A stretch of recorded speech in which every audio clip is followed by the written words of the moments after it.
this was the Republicans' plan to make women run, not walk, actually sprint to get sterilized. Maybe that's what they were going for. I don't know if that's what they were going for, but that's surely what's happened. Women are getting sterilized after Donald Trump's victory.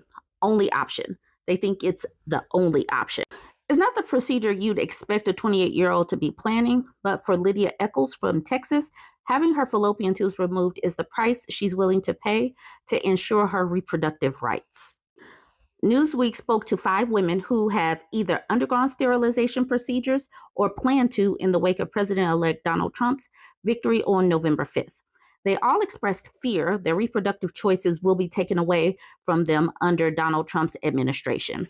If I am to be denied any rights in the next 4 or more years, I will not give them up without a fight, Eccles said. Newsweek has contacted Trump's transition team via email for comment.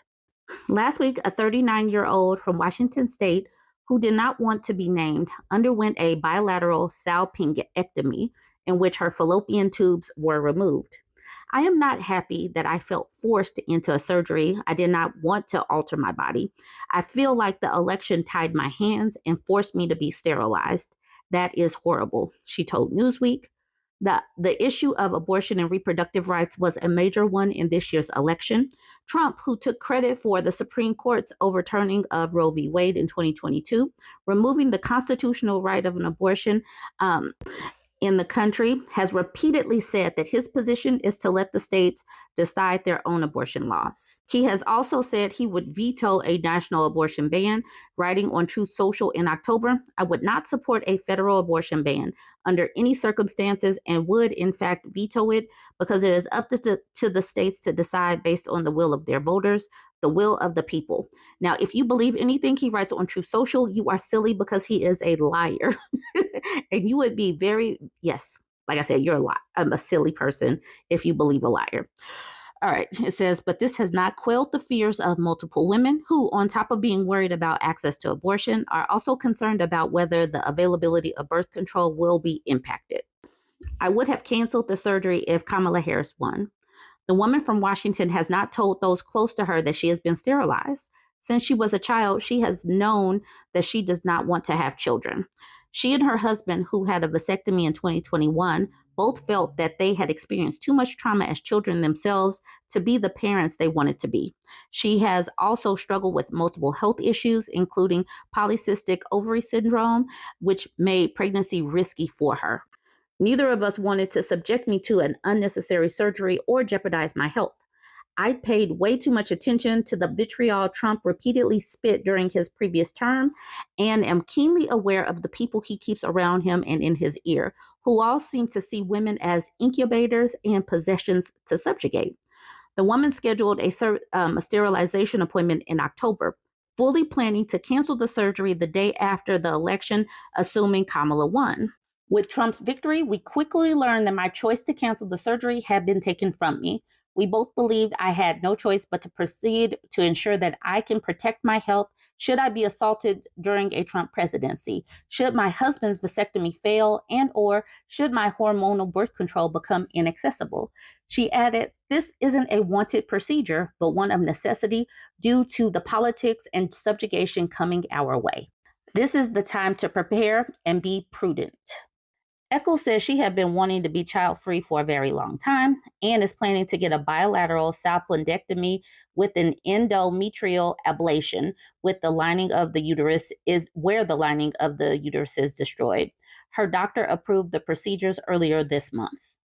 The next 4 years will go in the way of the Christian nationalists if what I have seen and heard and experienced is to be believed. Anyone who has taken a look at the social tirade Donald Trump encouraged and employed during his years in office knows that this is the time to prepare and be prudent for what could yet come. I'd rather be safe than sorry, she added. The former teacher also said she wished she could give her fertility to someone who desperately wanted to have children. I am sad that I cannot take away the pain of infertility of another person who desires to have children. This feels like the only option.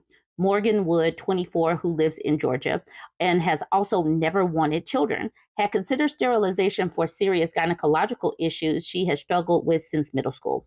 Her experience with medical professionals for these issues left her with a pretty deep distrust of doctors and weary about the prospect of healthcare throughout a pregnancy.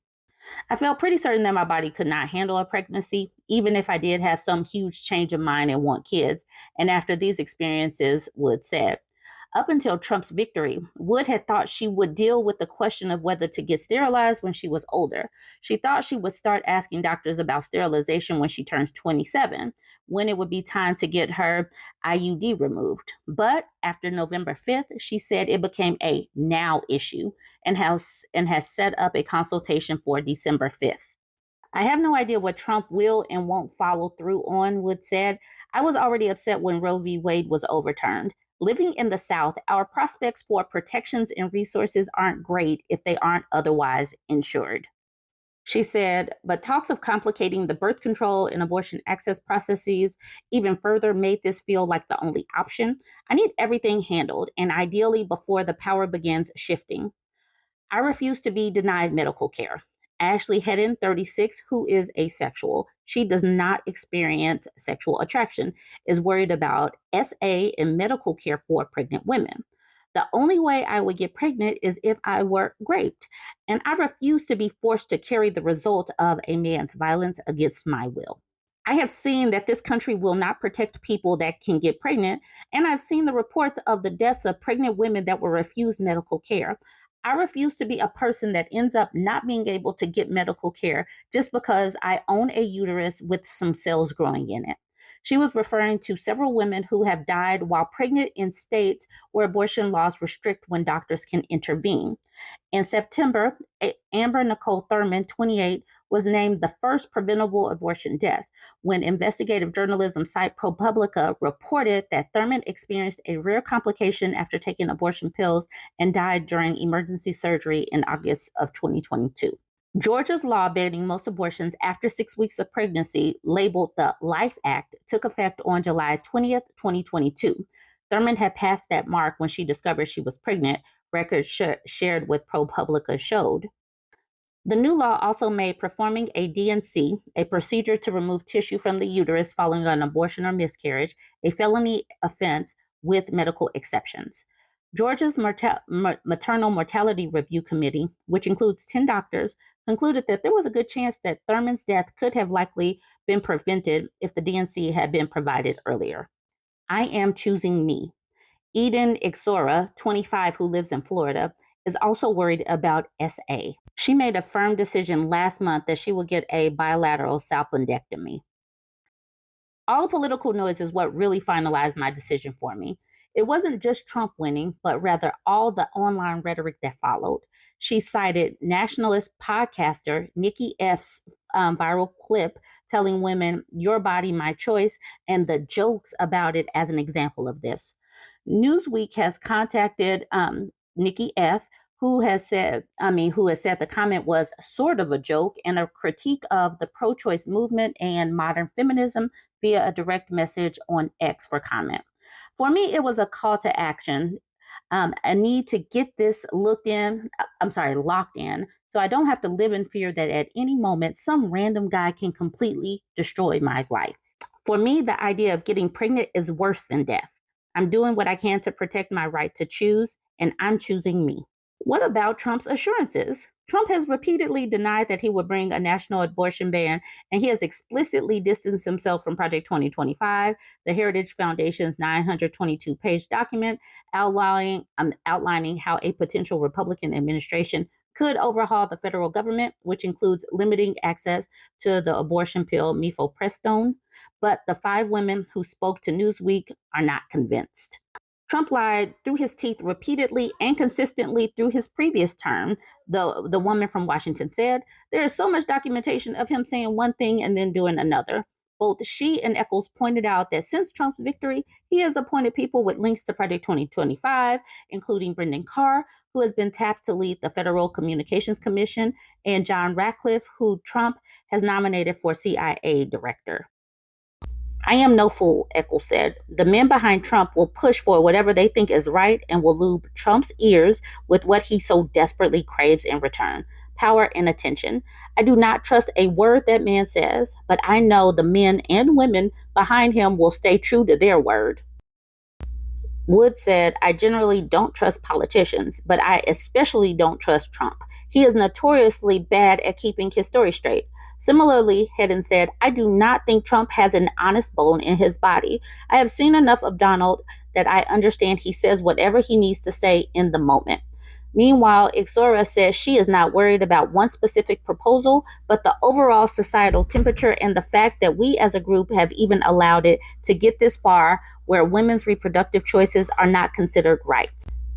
Anyone with sense and has listened to Trump should know that he's a liar. So, whatever you need to get done before he is sworn into office, you need to get it done right now. This is not being hyperbolic or anything. We need to get things done because we know that this man and the people behind him are coming for women's rights even more. They have been chipping away at them. So know that everything is on the table and you need to handle things right now for yourself or for the women and girls that you love. Get them out of these forced birther states if you can. Join the conversation. Let me know what you think about this one. Don't forget to like, comment, and I wonder why someone like Pete Hegseth would allow himself to be nominated, knowing that his past is going to be scrutinized. I know that Trump and his team are not vetting people, they're not putting the resources of the FBI on them. But this type of stuff that's coming out is definitely going to come out because people can submit anything or find anything through social media these days. It looks like his mama, some of his mama's words are out here in the discourse as well. This says Trump Defense Secretary nominee Pete Hegseth's mother called him an abuser of women. Let's get into this. The family dynamics of Pete Hegseth, Donald Trump's nominee for Secretary of Defense, have burst out into the open after an email from his mother criticizing her son over his treatment of women and calling him an abuser of women was leaked to a newspaper. A 2018 email from Penelope Hegseth accused her son of routinely mistreating women and displaying a lack of character. Huh, that's so strange considering he's a Christian. He has traditional values. That's so weird. Mama Penelope says, you are an abuser of women. That is the ugly truth. And I have no respect for any man that belittles, lies, cheats, sleeps around, and uses women for his own power and ego, Penelope Hegseth wrote in the email obtained by the New York Times. I wonder if she voted for Trump because she says any man that belittles, lies, cheats, sleeps around, and uses women for his own power and ego. That sounds an awful lot like Trump right there. That pretty much maybe that's the reason why Trump likes this man. You are that man and have been for years. And as your mother, it pains me and embarrasses me to say that. But it is the sad, sad truth, she added, advising her son to get some help and take an honest look at yourself. Penelope Hegseth told the New York Times she had written the message in anger with emotion while her son was going through an acrimonious divorce from his second wife, Samantha, the mother of his three children, and had immediately apologized to her son in the second email. But she says in anger with emotion. She did not say that she was not telling the truth, though.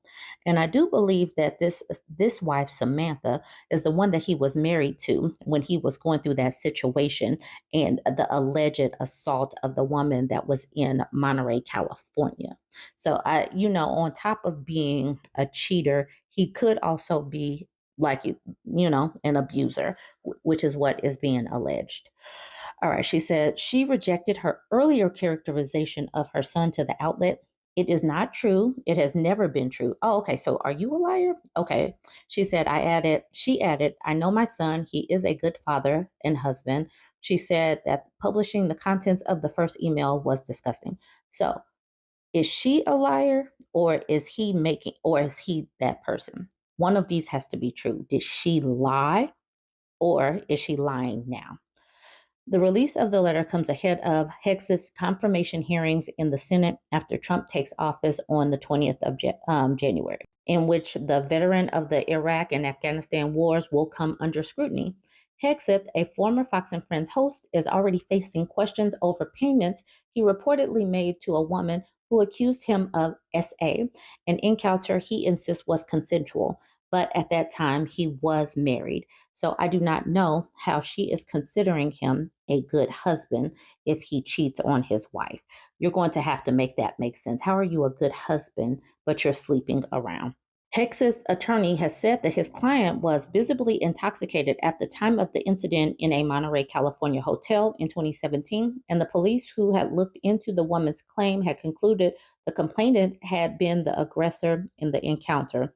Okay, so he's visibly intoxicated, but this is a Christian, a traditional values person. You would think that this man, this leader, would have some control. Huh? He has no control. Okay, let's keep reading. In a statement, Hegseth's lawyer, Timothy Paulatore, said that his client had agreed to pay an undisclosed amount to the woman because he feared that the revelation of the matter would result in his immediate termination from Fox.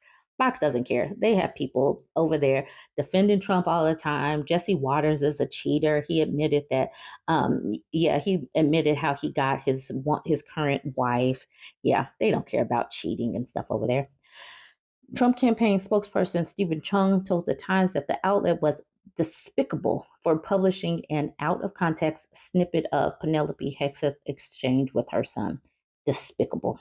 Just despicable. But it all of the things that she published about her son could very well be true about Trump. All of these people match.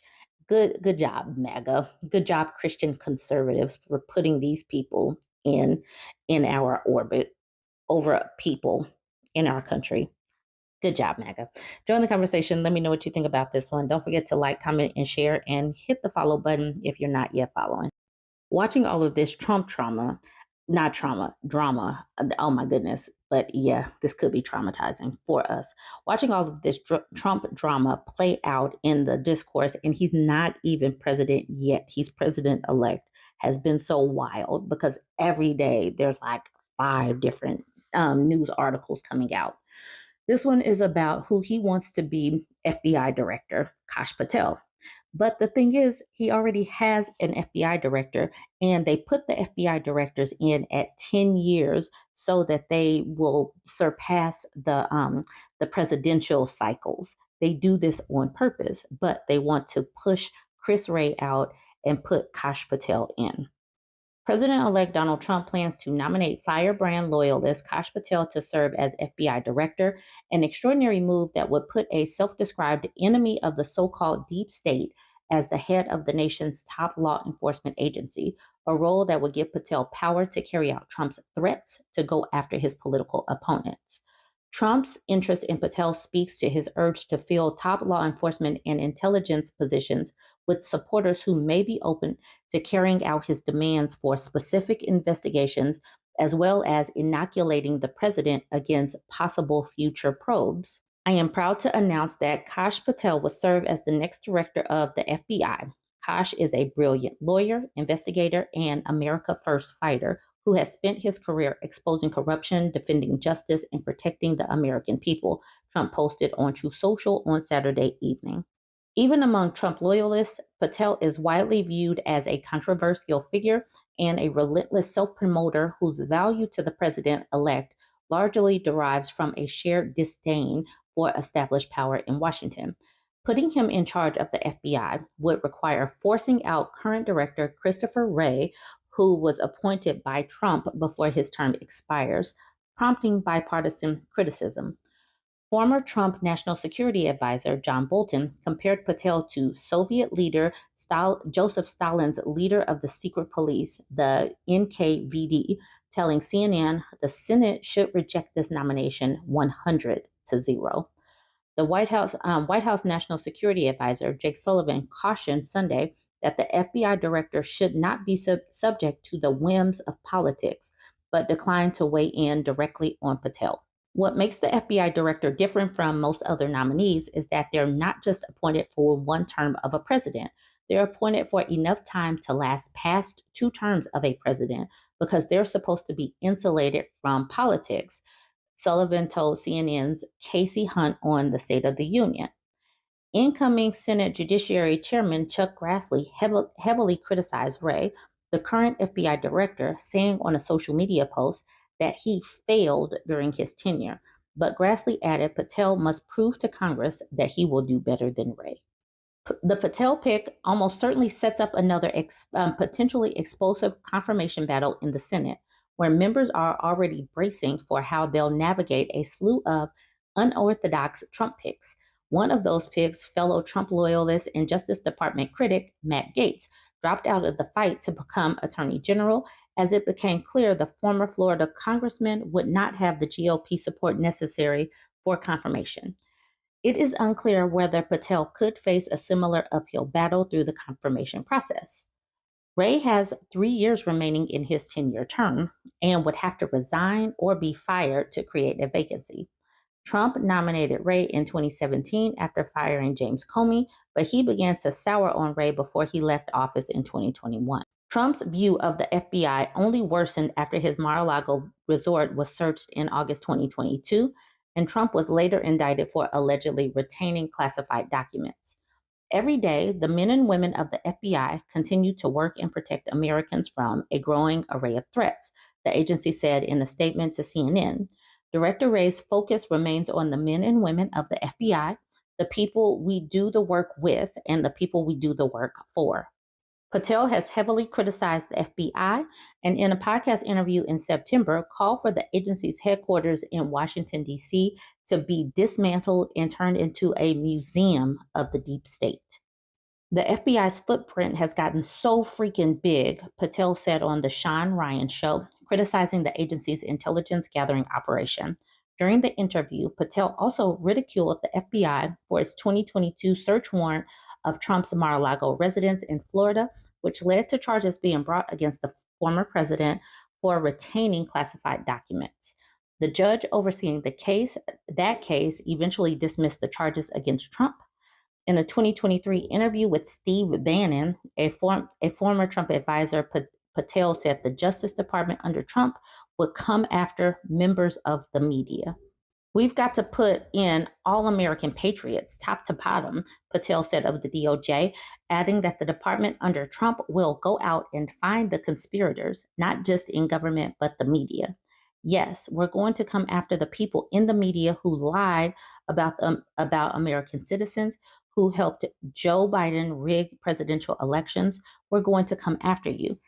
Does this not sound like fascism? Does this not sound like fascism? Earlier this month, one of the president-elect's top advisors, Elon Musk, appeared to weigh in on Patel's candidacy for the FBI job via X, the social media platform he owns. He responded with a 100 emoji to a top Trump ally's tweet endorsing Patel for the job. Patel rose to prominence within Trump's orbit in 2018 when he served as an aide to Representative Devin Nunes, the top Republican on the House Intelligence Committee at the time. Patel played a key role in Nunes's efforts to discredit the FBI's Russia investigation into the Trump campaign, including a controversial classified memo that alleged FBI abuses of Foreign Intelligence Surveillance Act warrants on Trump advisors.